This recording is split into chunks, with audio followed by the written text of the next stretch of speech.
निकी, मैंने कहा ना तुमसे, मेरी सारी मीटिंग्स कैंसिल कर दो। हाँ हाँ, दिल्ली वाली मीटिंग भी। मैं बहुत ही बड़ी मुसीबत में फंस गया हूँ, मैं घर से बाहर नहीं निकल सकता हूँ। अजीब मुसीबत है, पैसा कम हो तो गरीबी परेशान करती है, और जब पैसे ज्यादा आ जाते हैं तो इनकम टैक्स वाले साथ आते हैं। ये तो अच्छा हुआ मुझे पता चला कि रेड पड़ने वाली है, नहीं तो पता नहीं क्या हो जाता। हाँ हाँ, कैसे भी करके सारा पैसा मुझे घर से बाहर लेके जाना है, और उसके बाद मैं शहर से कहीं दूर छुट्टियां मनाने चला जाऊंगा। ठीक है, मैं बाद में तुमसे बात करता हूं।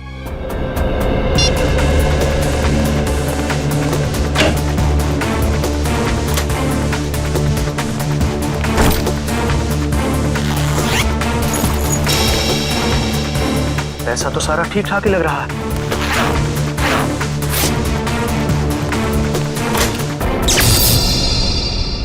अरे, ये लाइट कैसे चली गई?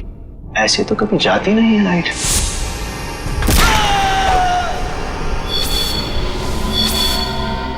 कौन हो तुम और क्यों कर रहे हो ये सब? तुम तो एक लेखक हो ना, जानते ही होगे कि कोई किसी की जान क्यों लेता है। जान लेने की 3 ही वजह होती हैं, पैसा, प्यार और बदला। मुझे तुमसे बदला लेना है। कैसा बदला? मैं तो तुमको जानता तक नहीं। तुम मुझे नहीं जानते, मगर अंकुश को तो जानते ही होगे ना। अंकुश? अंकुश अनंत, वो मेरे दिल के बहुत करीब था। तुमने उसकी जान ली, अब मैं तुम्हारी जान लूंगा। अंकुश अनंत की मौत का बदला? अरे तुम्हारा दिमाग खराब हो गया है क्या? अरे मुझे निकालो यहाँ से। अरे बचाओ, कोई है? अरे कोई बचाओ। कोई नहीं बचाएगा अब तुम्हें। जिस तरह तुमने अंकुश अनंत को तड़पा तड़पा के मारा था, ठीक उसी तरह मैं तुम्हें तड़पा तड़पा के मारूंगा।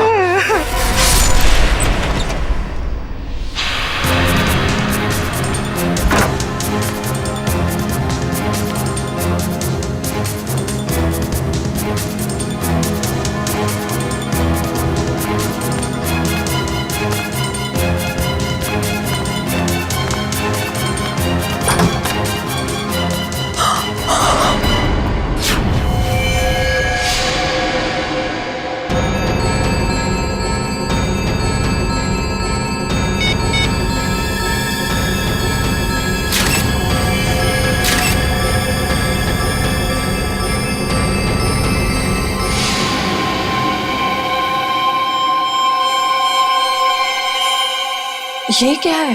चाकू?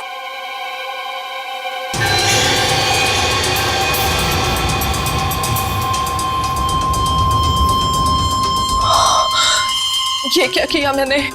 फोटो खींचने के चक्कर में अपनी उंगलियों के निशान चाकू पे छोड़ दिए।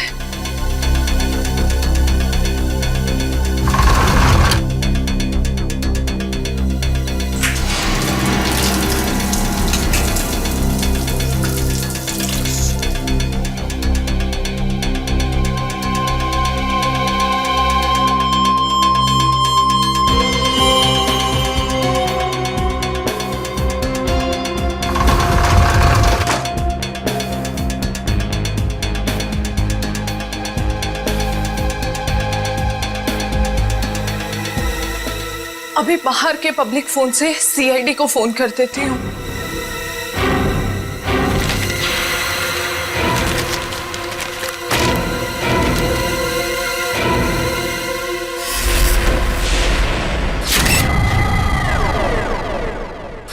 बड़ी बेरहमी से मारा है इसे। गला तो पूरा चीर के रखा है। देखने से लगता है कि खूनी के दिल में इसके लिए बहुत नफरत थी। हाँ, बदला लेने के लिए किया गया खून है ये। वरना ये देखो, एक पैसे को हाथ नहीं लगाया, एक पैसे को भी।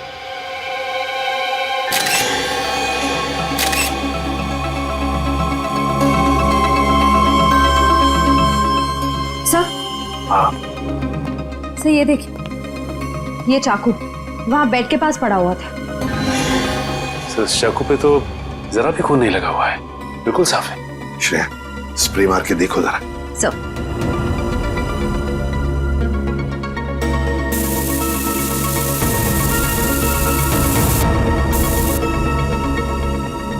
सर ये देखिए, इसका मतलब खून इस चाकू से ही किया गया है। रंग बदल गया, मतलब चाकू पर खून है। खून इसी चाकू से किया गया है। सर एक बात समझ में नहीं आ रही, खूनी ने चाकू को साफ करके यहीं क्यों छोड़ दिया? वो इसे अपने साथ भी तो ले जा सकता था। बिल्कुल, चाकू यहीं पर छोड़ के क्यों गया वो, और वो भी साफ करके? कोई ना कोई तो वजह जरूर है। सर, हाँ दगोड़िया जी का मैनेजर आ गया। आ गया? जी सर। ठीक है सचिन, बॉडी को फॉरेंसिक लैब भेजने का बंदोबस्त करो। अच्छा। इस मैनेजर से मिलता हूं।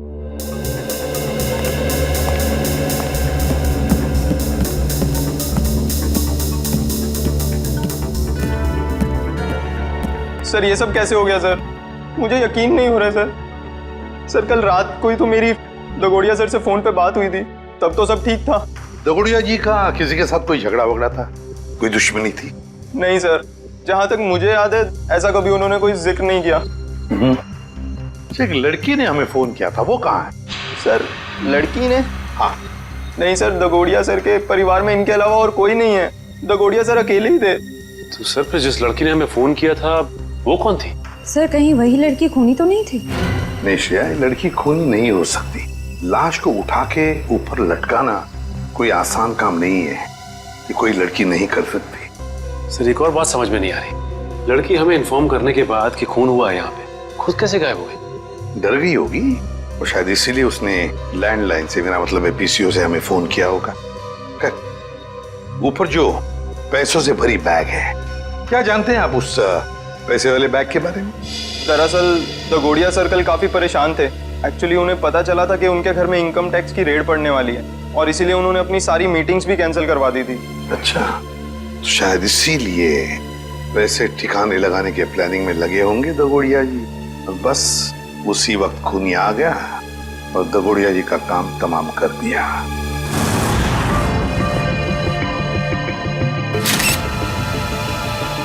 एक मिनट, ये देख रहे हो इसके गाल पर ये नीला नीला निशान? हाँ सर। तो देखो ये निशान दोनों तरफ, ये कोई जहर का चक्कर तो नहीं हो सकता है सर, लेकिन वैभव ऐसा लगता है जैसे ये उंगलियों का निशान है। कहीं ऐसा तो नहीं कि खूनी ने इसका मुंह दबाने की कोशिश की हो? इसे देख के तो ऐसा ही लग रहा है सर। पर क्यों? कहीं ऐसा तो नहीं कि खूनी इसका मुंह खोलना चाहता हो सकता है। इसका मुंह देखना चाहिए खोल के।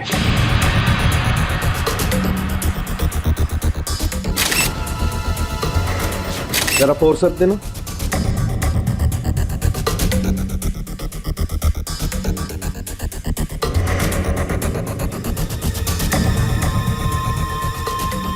ये देखो, इसके मुंह में ये कागज का टुकड़ा, क्या हो सकता है ये?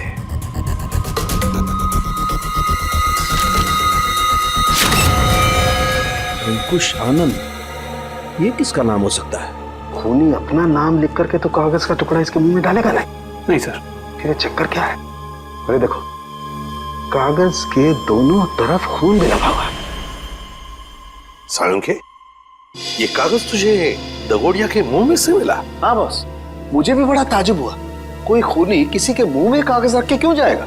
सर ये भी तो हो सकता है कि ये कागज खूनी ने उनके मुंह में ना रखा हो, बल्कि उन्होंने खुद मरने से पहले ये कागज खूनी से बचाने के लिए अपने मुंह में खुद ही डाल दिया। हाँ सर, हो सकता है उनकी मौत इस कागज की वजह से ही हुई हो सकता है वो ना चाहते हो कि ये कागज खूनी के हाथ लग जाए, इसीलिए उन्होंने इस कागज को अपने मुंह में छुपा लिया। नहीं श्रेया, मुझे नहीं लगता कि कागज उन्होंने खुद अपने मुंह में छुपाया, बल्कि जिस तरीके के नीले निशान उनके गालों पर पड़े हुए थे, मुझे तो ये लगता है कि खूनी ने जबरदस्ती उनका मुंह खोला और बाद में कागज उनके मुंह में ठूस दी। साळुंखे, खून से सने कागज पर लिखा अंकुश आनंद। ये जो खून है, क्या दगोड़िया के मुंह के अंदर कोई चोट के निशान या फिर कोई खून था? नहीं बॉस, लाश के मुंह में किसी किस्म का कोई जख्म या कोई चोट का निशान नहीं था। मुझे लगता है कि खूनी ने पहले दगोड़िया साहब को मारा और उसके बाद ये कागज उनके मुंह में रख दिया। ये जो खून लगा है कागज पे, ये खूनी का है? नहीं सचिन, ये खून दगोड़िया साहब का है, मैंने चेक कर लिया बॉस। सर, इंटरनेट पे ये नाम सर्च किया मैंने, अंकुश आनंद। इस नाम के 2 लोग हैं सर, एक है चेन्नई में और दूसरा नासिक में। पता लगाओ इन दोनों के बारे में। इन दोनों में से एक का संबंध तो जरूर होगा, इस दगोड़िया के साथ जरूर होगा। हेलो, हाँ, कहाँ पे? ठीक है, हम लोग पहुंचते हैं। सर, एक और खून हो गया है, लेखक मुकेश कुमार का। लेखक मुकेश कुमार? मतलब एक और लेखक का खून? तो फिर जरूर इस मुकेश कुमार और दगोड़िया के खून में कोई ना कोई संबंध है, कोई ना कोई संबंध जरूर है।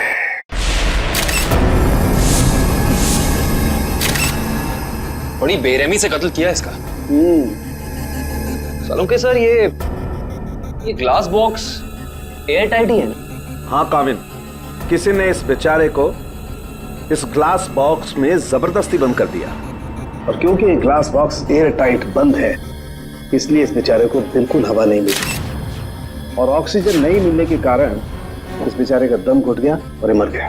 हाँ सर, ये इसके हाथ पे लगे हुए जख्म और ये नाखूनों का निशान और इस पे लगा खून तो यही बताता है कि इन्होंने अपने आप को बचाने की बहुत कोशिश की। एक काम करते हैं, पहले इस लाश को बाहर निकालते हैं। Yes sir.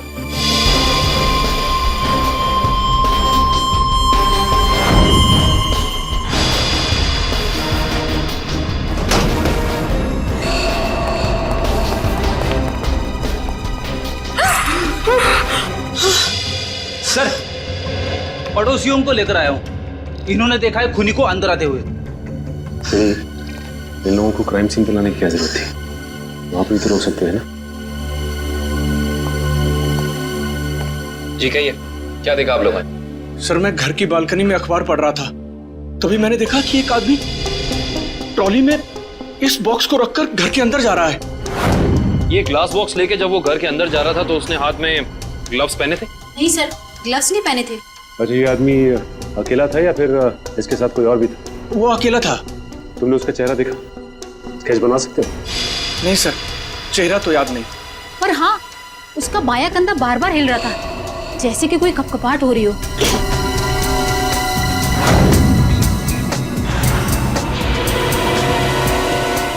Cabin, yes sir. एक मिनट।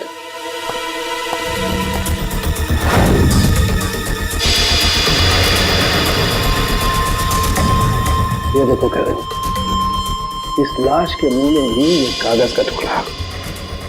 कहीं इस कागज के टुकड़े पे भी अंकुश आनंद का नाम तो नहीं लिखा? देखना पड़ेगा।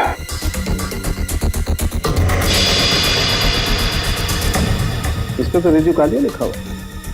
रिजू कालिया? ये तो रिजू कालिया इनकी किताब का ही एक किरदार है, और उसकी भी मौत कहानी में बिल्कुल इसी तरह से हुई थी, दम घुटने की वजह से।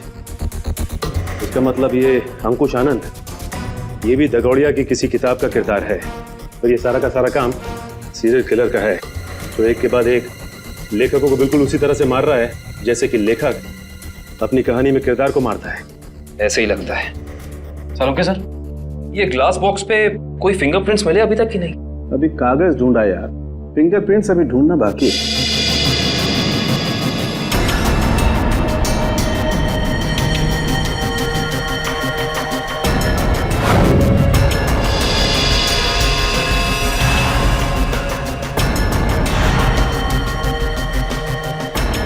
मैग्नीफाइंग ग्लास देना जरा।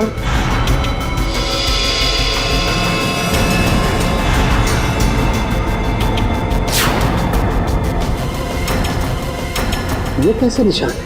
कैसे निशान मतलब? डैडी, मैंने अपनी पूरी जिंदगी में उंगलियों के निशानों पर अंग्रेजी के अक्षर छपे हुए नहीं देखे। उंगलियों के निशानों पे अंग्रेजी के अक्षर? हाँ कामिन, दिखाता हूँ। जरा ग्लास दो। ये लीजिए।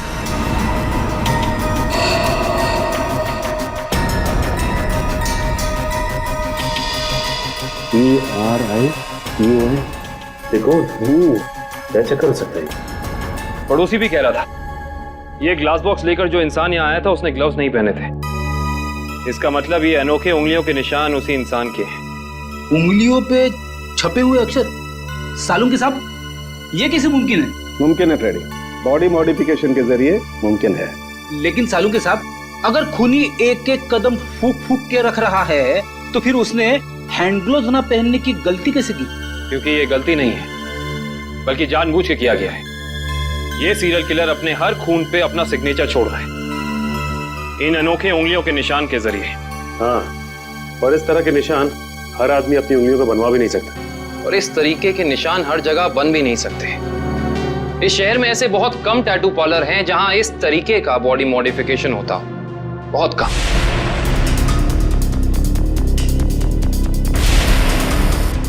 यस, ये बॉडी मॉडिफिकेशन आपने किया है? No sir. क्या आपने बनाया?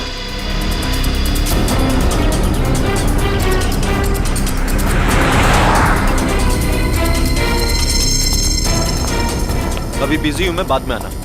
हम भी बहुत बिजी रहने वाले लोग हैं, बाद में आने का वक्त नहीं है हमारे पास। बिना अपॉइंटमेंट के आ रहे हो? मैं तुम्हारा टैटू नहीं बनाऊंगा।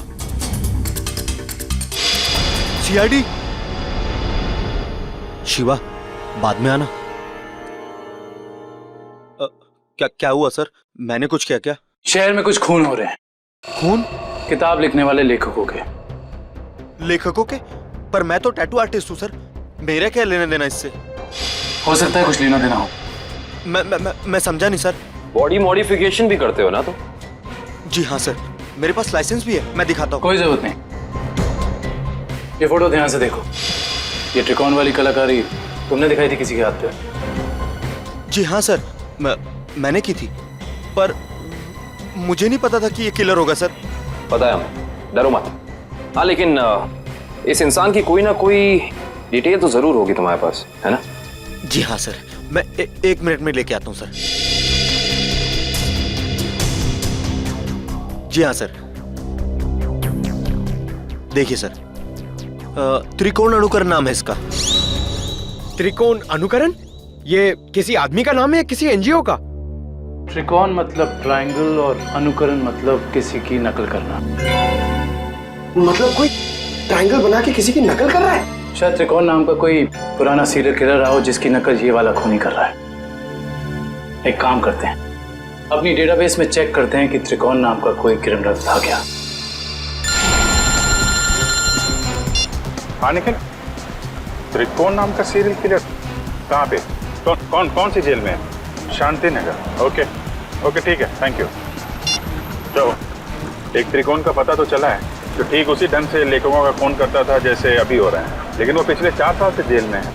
मतलब या तो ये खूनी जेल से बाहर निकल के मार रहा है या फिर कोई त्रिकोण की नकल कर रहा है। अब जी, सारांश। सारांश,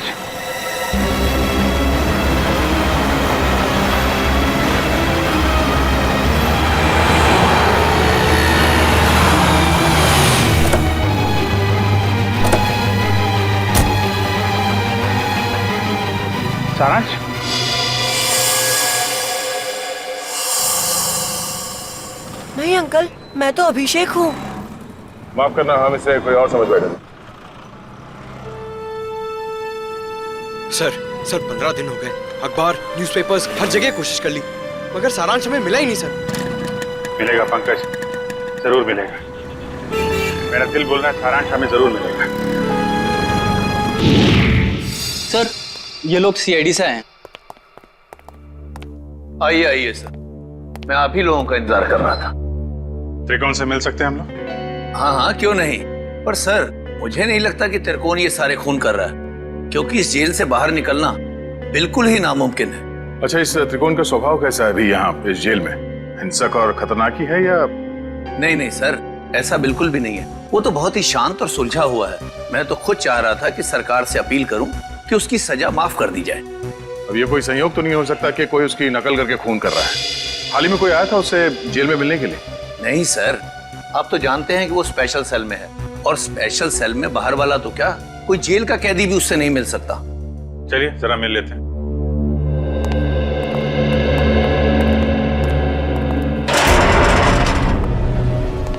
त्रिकोण, देखो तुम्हारे लिए आज कितने खुशी का दिन है।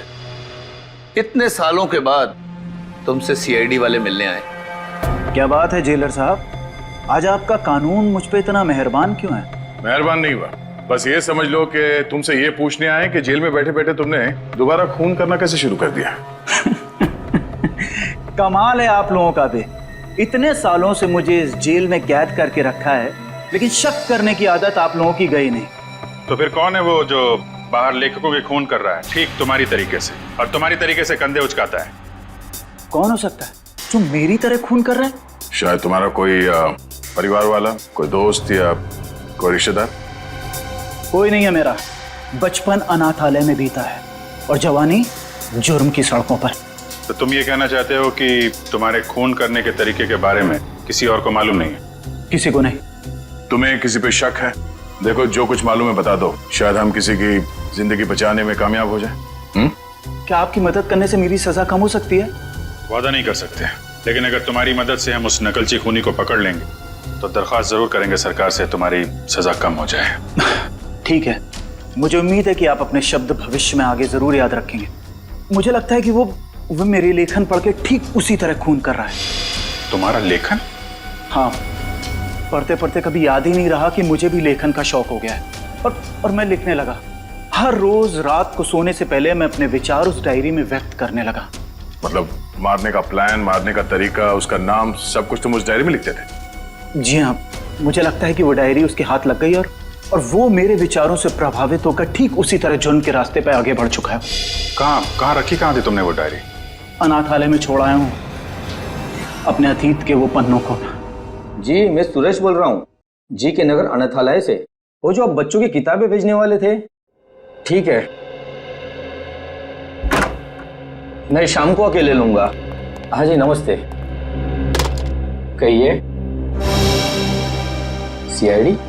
क्या बात है सर? जो बात हम आपसे कहना चाहते हैं उसका संबंध त्रिकोण से है। त्रिकोण? मुझे पता था कि एक न एक दिन त्रिकोण की वजह से यहाँ पुलिस या सीआईडी जरूर आएगी। क्या आप पहले से ही जानते थे कि त्रिकोण गुनाह के रास्ते पर चलने वाला था? नहीं, उसे तो यहाँ से निकले हुए जमाना हो गया। जब वो यहाँ आया था तब सिर्फ 12 साल का था। तो क्या वो बचपन से ही हिंसक स्वभाव का था? नहीं सर, हिंसक स्वभाव का तो नहीं था, लेकिन वो घंटों घंटों एकांत में बैठना पसंद करता था। किसी से ज्यादा बात भी नहीं करता था। मतलब वो अकेले बैठ के सिर्फ किताबें पढ़ता था? आपको कैसे पता सर? क्योंकि हम मिल चुके हैं उससे। फिलहाल वो जेल में है। ज्यादातर अपराधों की ही किताबें पढ़ा करता था वो। किताबों के पन्नों में डूबकर एक अलग ही दुनिया में चला जाता था। किताबों के किरदारों से बातें करने लगता था कि तुमने खाना खाया या नहीं। कभी कभी तो मैं डर जाता था कि इसका ये जुनून एक मानसिक बीमारी ना बन जाए। आपका डर बिल्कुल ठीक निकला। उसके इसी मानसिक बीमारी ने उसे मजबूर किया उन लेखकों को मारने पे जिनके उपन्यास वो पढ़ता था और जिनके लेखन से वो काफी प्रभावित था। और उन लेखकों को बिल्कुल वैसे मार रहा है जैसे उन्होंने उपन्यास में किरदारों की मौत लिखी है। मुझे इस बात से जरा भी हैरानी नहीं हो रही है, क्योंकि अगर उसका कोई पसंदीदा किरदार उपन्यास में मर जाता तो चीख चीख कर रोता, लेकिन अब तो जेल में है ना, तो आप लोग यहाँ क्यों? देखिए, लेखकों के फिर से खून हो रहे हैं, बिल्कुल उसी तरह से जैसे त्रिकोण करता था। मतलब त्रिकोण जेल से भागकर फिर से खून कर रहा है? नहीं, त्रिकोण तो अभी भी जेल में है। कोई और है जो त्रिकोण की तरह नकल करके लेखकों का खून कर रहा है। किसी पे शक है आपको? नहीं सर, मुझे किसी पे शक नहीं है। चलो ठीक है, मगर त्रिकोण यहाँ पर जिस कमरे में रहता था, क्या वो कमरा हम देख सकते हैं? सर, वो तो बहुत पुरानी जगह है, अब वहाँ कोई नहीं रहता है। फिर भी ठीक है सर, आइए।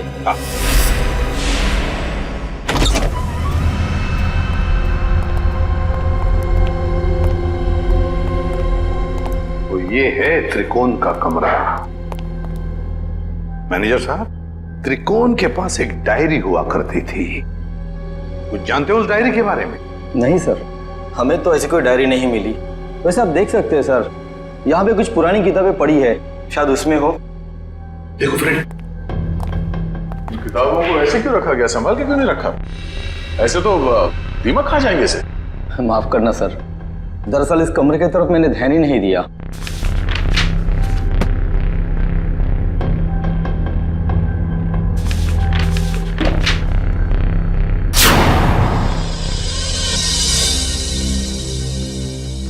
सर, डायरी तो दिख नहीं रही। लेकिन मुझे कुछ दिख रहा है सर। क्या? सर, ये ईंट देखिए दीवार पे, बिल्कुल अलग है। पूरी दीवार में जितनी ईंट है उससे अलग है। दया, जरा देख लो। सर, वो केस याद है ना आपको? दीवार से लाशें निकलने वाला केस, कहीं इस केस में भी ऐसा ही कुछ? डायरी ढूंढ रहे हम, समझे? लाशें नहीं।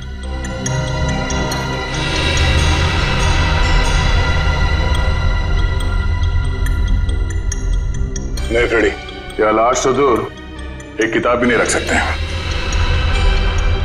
सर, देखिए, फाइल कार्ड है।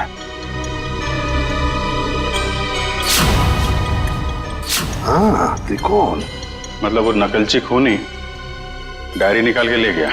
अभिजीत, ये जरूर त्रिकोण के डायरी का कवर है।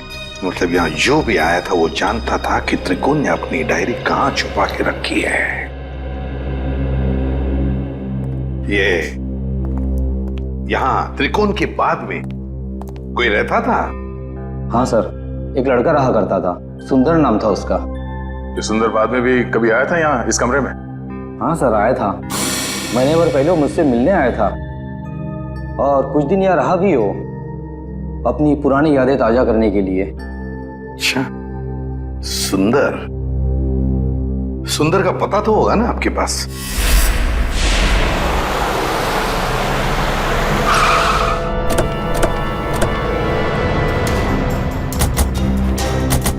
वाह भाई वाह, कितना आलीशान घर बनाया सुंदर ने।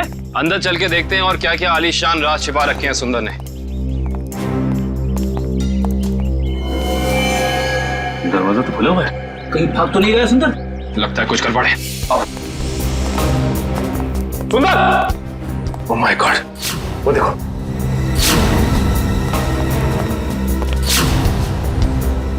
लगता है ये मर चुका है। गोली मारकर जान ली है इसकी, वो भी 3-3 गोलियां। खून भी गीला है, मतलब कातिल आसपास ही है, यहीं कहीं। गोली चलने की आवाज इस तरफ से, चलो देखते हैं।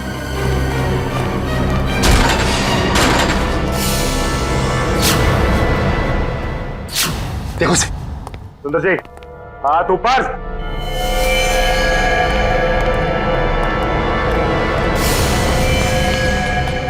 माय गॉड, खूनी बाहर है। दिव्या, विक्रम, पकड़ो उसे। लगता है ये हमें कुछ बताना चाहते हैं। हाँ कविंद।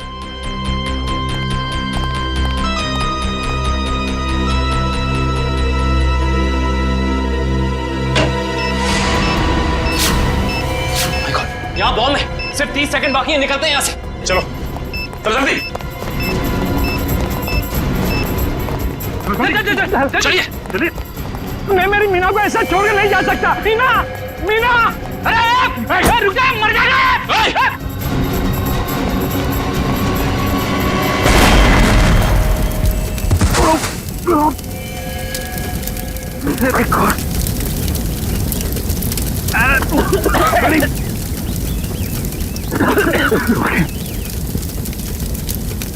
लगता है बीवी और नौकर के साथ साथ सुंदर जी भी मारे गए।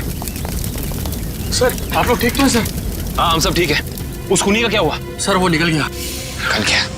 वाह, मतलब तुम लोग समझ पाने से पहले ही ब्लास्ट हो गया। वो आदमी तुम्हारे हाथ से निकला और ब्लास्ट पे मर गया। वाह। हाँ सर, वो सुंदर की पत्नी और नौकर को तो पहले ही मार चुका था। बस वो यही चाहता था कि सुंदर भी मर जाए और हम ये केस बंद करते हैं। सचिन, तुम्हारे कहने का मतलब है कि सुंदर असली सीरियल किलर नहीं है? नहीं सर, उस किलर को हमने भागते हुए देखा सर। हम लोग उसे पकड़ नहीं पाए।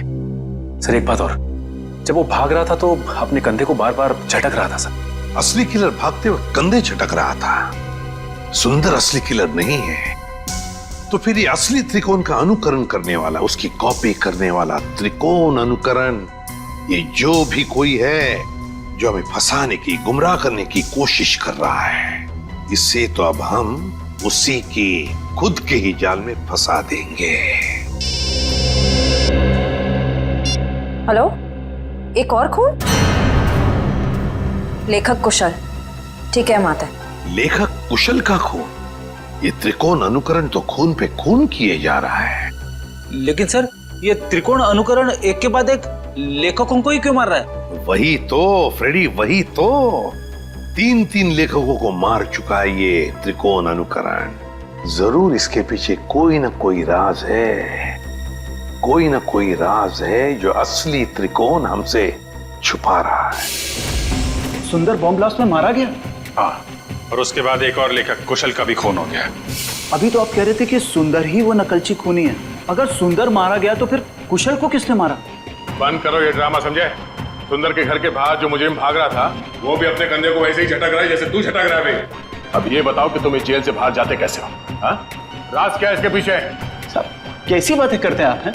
आम जेल से कैदी का भागना इतना मुश्किल है तो फिर आपको लगता है कि मैं इस खास जेल से इतनी पहरेदारी होने के बावजूद भाग सकता हूँ?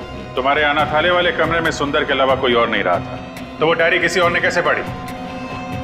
किसी ने वो डायरी पढ़ी या नहीं पढ़ी ये मुझे नहीं मालूम है, लेकिन मेरी डायरी में अगला नाम उस कुशल का था जिसे मैं मारना चाहता था। मतलब उस लिस्ट में किस किस के नाम है तुम्हें अभी भी याद है? जी मेरे पास लिस्ट है, आप चाहें तो मैं उसकी एक कॉपी दे सकता हूँ।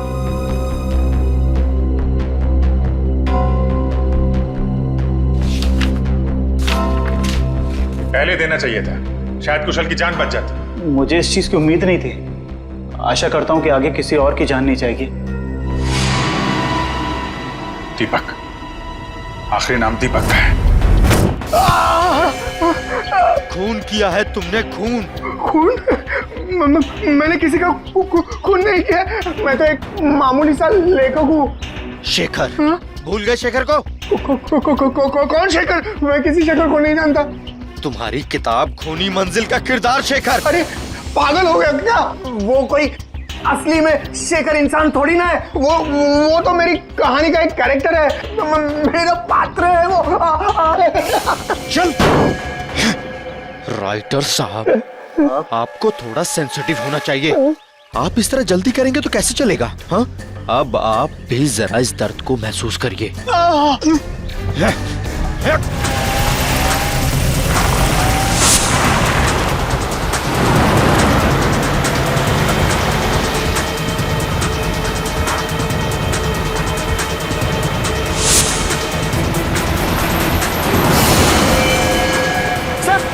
सर दीपक डाउन गाड़ी में।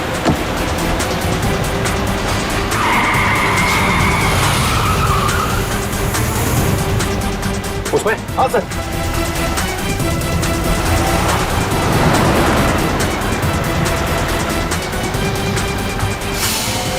आज ये नकलची लंगूर हमारे हाथ से बचेंगे नहीं।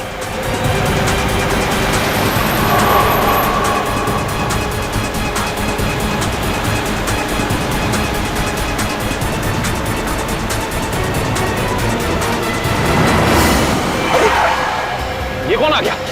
कोई शराबी होगा सर, इसकी वजह से हमारा खून ही हाथ से निकल जाएगा।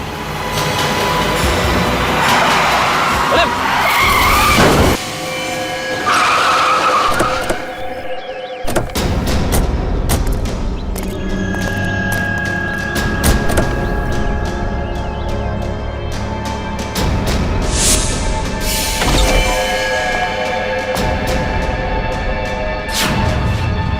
इनका तो बहुत खून भरा है। सर वो फोटोज कैसी है? फोटोज एक सेकंड।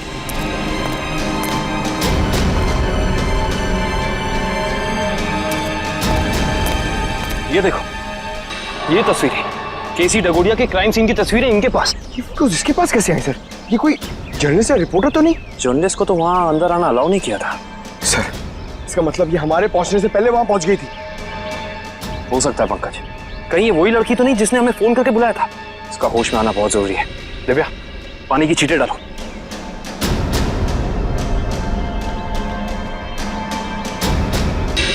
मैडम आप ठीक तो हैं? आप ठीक तो है ना? हाँ मैं ठीक हूँ। हम लोग सीआईडी से हैं। ये तस्वीरें आपके पास कहाँ से आई? वो देखिए मैडम, जो भी आपको पता है हमें सब साफ साफ बता दीजिए, वरना इन लेखकों के खून में आप फंस जाएंगी। देखिए सर, मैं तो डगोरिया साहब की असिस्टेंट हूँ। वो मेरी मदद कर रहे थे मेरा पहला क्राइम नॉवेल लिखने में, लेकिन उस दिन जब मैं उनके यहाँ पहुंची तो उनका खून हो चुका था। फिर मेरे दिमाग में एक आइडिया आया, मैंने सोचा कि क्यों ना मैं इस पे एक नॉवेल लिखूं। बस इसीलिए मैं आप लोगों का पीछा कर रही थी, ये जानने के लिए कि आप लोग कातिल को कैसे पकड़ेंगे। आप हमारा पीछा कर रही थी, इसका मतलब आप जानती थी कि हम कौन हैं। हाँ। अपनी नॉवल में ये भी लिख देना कि तुम्हारी वजह से खूनी हमारे हाथ से निकल गया। देखिए सर, मुझे माफ कर दीजिएगा, मैंने ये सब जानबूझ के नहीं किया। वो मेरी गाड़ी का ब्रेक अचानक फेल हो गया था, इसीलिए। सुनिए, अगर आपकी इस गलती की वजह से दीपक को अपनी जान गंवानी पड़ी ना, तो ये कानून आपको कभी माफ नहीं करेगा।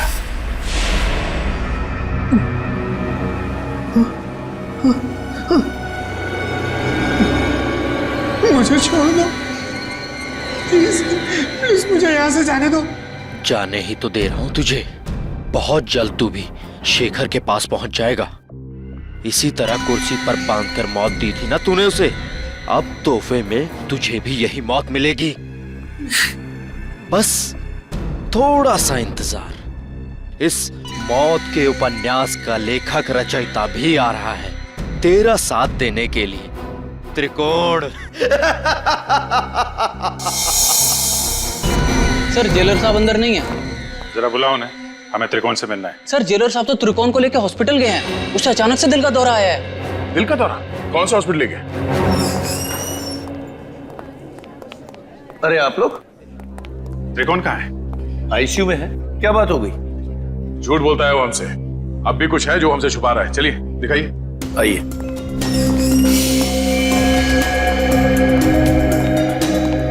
कहाँ है ये त्रिकोण? कहाँ है? अभी तो यही था, कहाँ चला गया? सर कहीं वो हॉस्पिटल से भाग तो नहीं गया दीपक को मारने के लिए? भाग कैसे सकता है? यहाँ कौन था? कौन वार्ड बॉय था यहाँ पे? सर मकरंद था। ये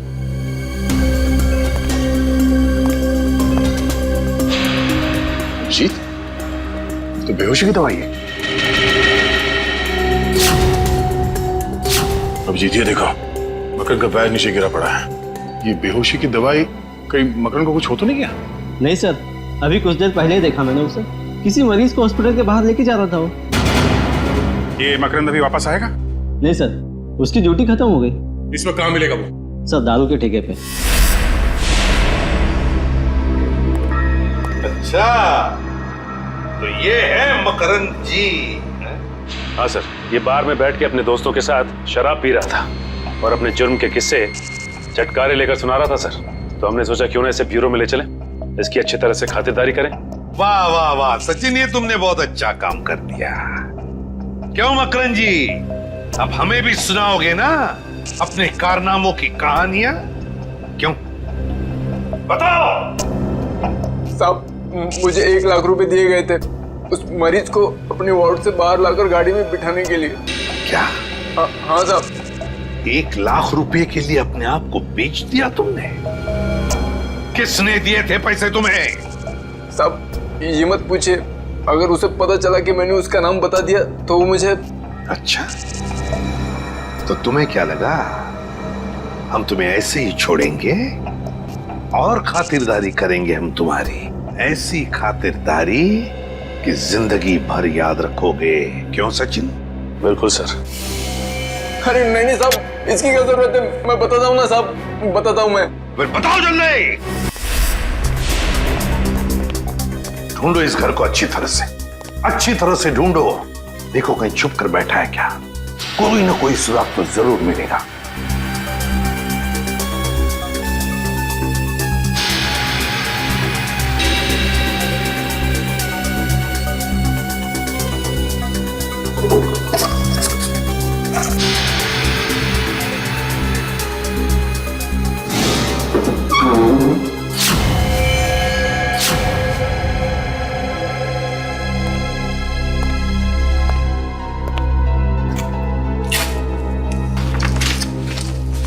सर, हाँ ये देखिए सर, ये कैबिनेट के पीछे कुछ रखा हुआ था। कागज है? हाँ सर, पेपर्स ही है। डायरी के पन्ने हैं? अरे ये तो त्रिकोण की डायरी के पन्ने हैं। यही तो हम ढूंढ रहे थे उस अनाथ आश्रम में। My God. क्या हुआ सर? श्रेया, इसमें लिखा है कि दीपक वो आखिरी लेखक है, दीपक जिसकी वो जान लेना चाहता है। इसका मतलब दीपक की जान को खतरा है? सिर्फ दीपक की जान को ही नहीं, उसके अपनी जान को भी। क्योंकि दीपक को मारने के बाद लगता है उसकी जिंदगी का मकसद पूरा होता है और फिर वो अपनी जान खत्म करना चाहता है। मतलब सर इस नकलची खूनी ने त्रिकोण को सिर्फ इसलिए अगवा किया हॉस्पिटल से ताकि वो उसे मार सके, और फिर वो उन दोनों को वहीं पे मारेगा सचिन, वहीं पे मारेगा जहां से लेखन शुरू हुआ है, उस अनाथ आश्रम में, उस अनाथ आश्रम के कमरे में। ये ठीक नहीं है, इसका अंजाम बहुत बुरा होगा। तुम्हें अंजाम की फिक्र कब से होने लगी त्रिकोण? और ये सारा खेल तो तुमने ही रचा था। मैं तो बस इसे इसकी मंजिल तक पहुंचा रहा हूं। मुझे अपने द्वारा रचे इस गुनाह की गहराई का अंदाजा हो गया है। हम दोनों को मारकर भी तुम्हें वो शांति नहीं मिल सकती जिसके लिए मैंने इतने खून किए।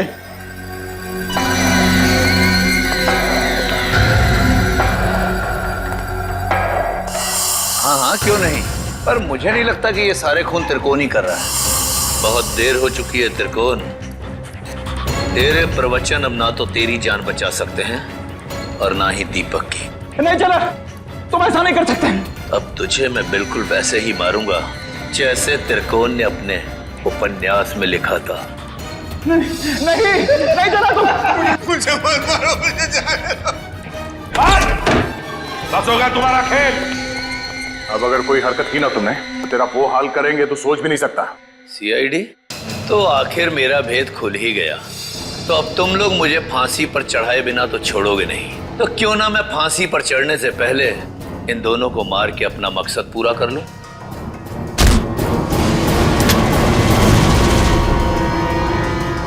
जेलर साहब उर्फ त्रिकोण अनुकरण बहुत झोंक लिया दुनिया की आंखों में धूल।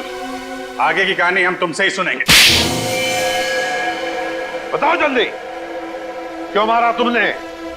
मैं जानता था मेरे लेखन में वही आकर्षण है, वही शक्ति है जो उन लेखकों के लेखन में थी जिनका मैंने खून किया। और इसीलिए त्रिकोण ने मुझे इसके अनाथालय भेजा ताकि इसकी डायरी के बहाने मैं इसका लेखन पढ़ सकूं और इसका फैन हो जाऊं, और ऐसा फैन हो जाऊं कि ये मुझसे जो चाहे वो करवा सके। जेलर साहब को फैन बनाने का मेरा सिर्फ और सिर्फ एक ही इरादा था, ताकि मैं अपनी सजा कम करा सकूं। इसलिए मैंने अपने हिसाब से इन्हें खून करने पर मजबूर किया ताकि मैं आप लोगों की मदद से सुंदर को पकड़वा सकूं और अपनी सजा कम करा सकूं। और सुंदर को बलि का बकरा बनाने के बाद मुझे इस बात का अंदेशा हुआ कि त्रिकोण का सपना कभी पूरा नहीं होगा। इसके लिए कुशल, दीपक और त्रिकोण की जान लेना भी जरूरी है। तो मैंने त्रिकोण के खाने में एक दवा मिला दी जिससे इसको दिल का दौरा पड़े, और फिर मैं इसे अस्पताल से अगवा करके इसको इसकी मंजिल तक पहुंचा सकूं। अगर सीआईडी को सुंदर की लाश मिल गई तो शायद वो सीरियल किलर को ढूंढना बंद कर दें, मगर फिर त्रिकोण के उस सपने का क्या होगा? उन सब लेखकों को मार के मोक्ष प्राप्त करने का सपना? नहीं, मैं पूरा करूंगा त्रिकोण का वो सपना। मैं त्रिकोण को गुमराह होने नहीं दे सकता। उन सब लेखकों को मैं मारूंगा और फिर उसके बाद त्रिकोण को भी मैं जिंदगी की जंजीरों से मुक्त कर दूंगा, जैसा कि वो चाहता है। सुंदर के मरने के बाद आप लोग कुशल की मौत की खबर लेकर आए तो मैं समझ गया ये जेलर किसी को नहीं छोड़ेगा, एक एक करके सबको मार देगा और अंत में मुझे मार देगा। तो और क्या करता? तुम्हारे लेखन में कशिश इतनी है। फिर मैं समझ गया अगर मुझे बचना है तो उसका सिर्फ एक ही रास्ता है, सीआईडी को तुम तक पहुंचाना, दीपक के घर। वाह रे वाह, कानून का रखवाला, वाह। और ऐसा घिनौना काम, एक मुजरिम का साथ दिया तुमने। मैं जानता था कि सीआईडी कभी ना कभी पूरा सच जान लेगी, मगर मैं क्या करता? इसके लेखन के आगे मैं बेबस हो गया था और इसके शब्दों के माया जाल में मैं एक खूनी बन गया, एक सीरियल किलर। चुप! बकवास, बकवास है सब। तुम दोनों ने मिलकर कितने सारे मासूम लोगों की जानें ली। तुम्हें तो जीने का कोई हक ही नहीं। कानून तो तुम दोनों को फांसी ही देगी, फांसी।